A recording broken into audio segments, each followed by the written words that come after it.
Hey, what's up, everybody? This is real estate broker Andy Cleaves. This is my March market report. Hope all is well. I hope you guys are safe out there. There's a lot of talk about what's going on in the stock market, and you hear talk about being recession. Let's take a quick look. Let's look at some historical data and really see what's going on and see if we can make sense of all of this. The big question is, how has the housing market been impacted by previous stock market crashes? So let's look at 2007 to 2009. The stock market went down 51%. But let's look at the housing. 2007, it went down only 4.6%. 2008, it went down about 10%. And 2009, it went down 4.1%.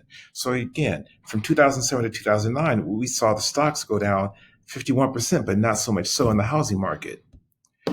Let's look at the dot-com crash and also the 9/11 crash.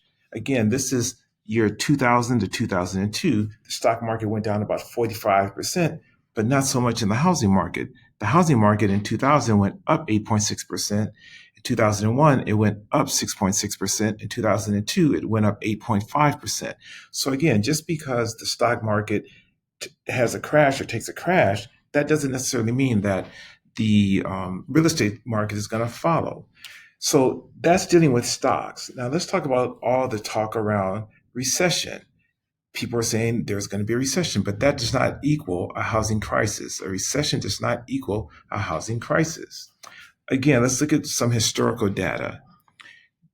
There was a recession in 1980 and 1981, and in 1980, real estate prices went up 6.1%, and in 1981, it went up 3.5%.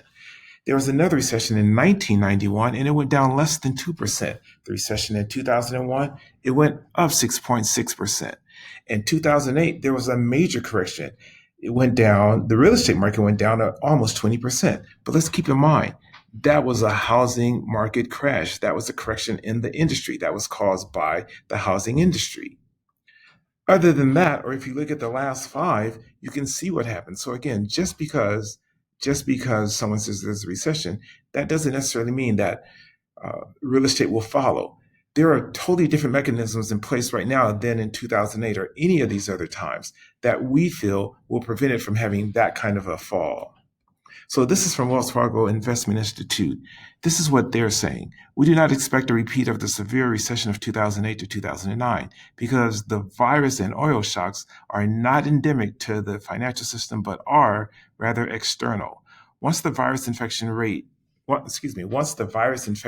peaks, we expect a recovery to gain momentum into the final quarter of the year and especially into 2021. Again, that's from Wells Fargo Investment Institute. Something to think about, guys.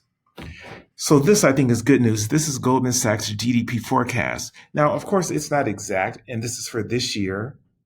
They're saying that it's going to drop in the second quarter, and then it's going to go up sharply in quarter number 3. Now, I believe this is really going to depend on how long this whole virus scenario holds out. I mean, it may go a little bit longer, but the main point is look at what a sharp upward tick is going to happen when it is over.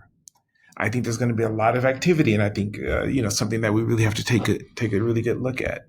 So lastly, guys, I want to talk briefly about interest rates because I've gotten a couple of emails about this, a few questions, and let's go back to 2018. We can see we're at 4.54%, and let's go to today, or at least on March 19th, we were at 3.65. Guys, that's the gist. Now you know what the market is doing. You've got some very good information to use when people talk about recession or if someone talks about the housing market following the stocks. I hope this helps. Be well, be safe. Love you all. Take care.